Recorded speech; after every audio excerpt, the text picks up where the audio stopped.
but also we do our 4 affirmations. And so I'd like the guys, y'all know what to do. Number 1. Number 2. Number 3. And number 4.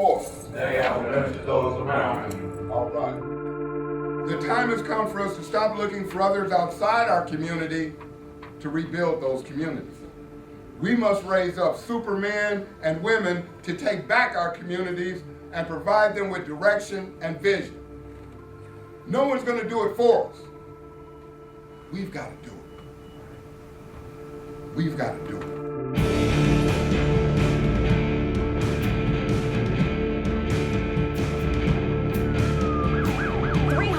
In one weekend are keeping Kansas City, Missouri police busy tonight.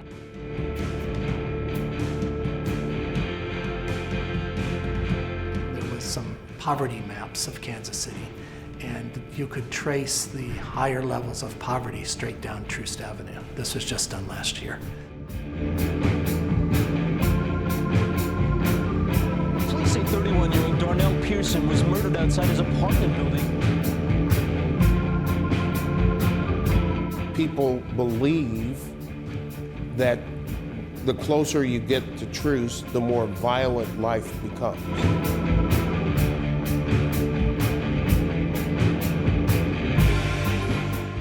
Last night's deadly shooting of one of his employees and also a friend crushed his good intention.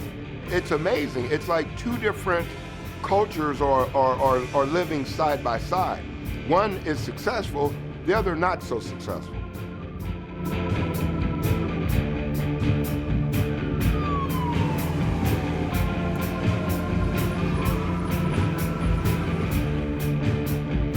Disinvestment means that there's a gap. If you want to gain on and close that gap, you have to do extraordinary things. Just as police were called to that shooting last night. I'm tired of the murders. I'm tired of the robberies. I'm tired of kids getting chased home. People trying to pick them up off school bus. I can't even take my kid. I have to take them to the bus stop.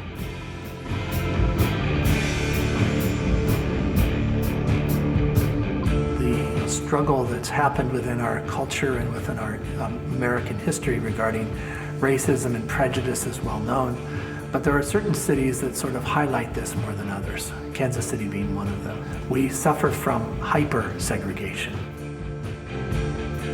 Troost has always had the stigma of being a dividing line. In fact, when I was running for mayor, I used to say that people treated Troost like some form of demilitarized zone. When you have a demilitarized zone, it's where 2 opposite armies have decided this is where we're going to have a truce at. And so usually the demilitarized zone is very barren.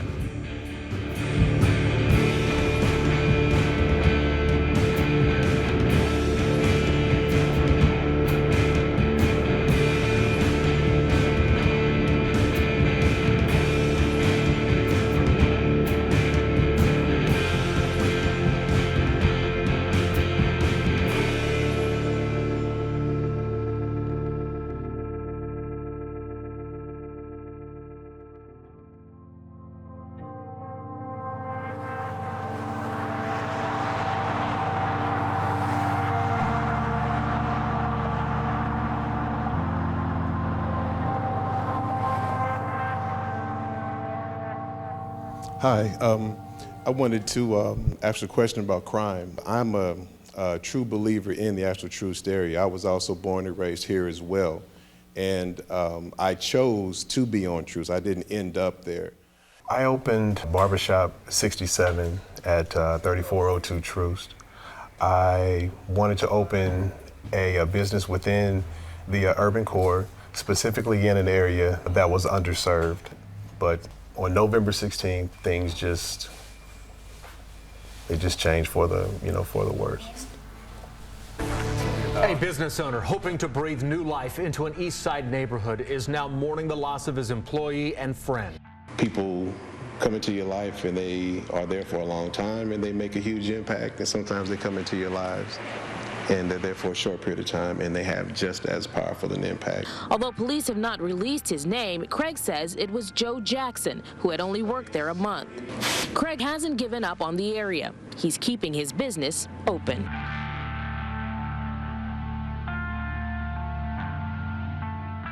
Because of what happened on that night, as a business owner, you have to make some tough choices. So when those dollars dry up, it can deliver a serious blow. And to make a business decision, as difficult as it was, I decided that closing the business was really all I could do.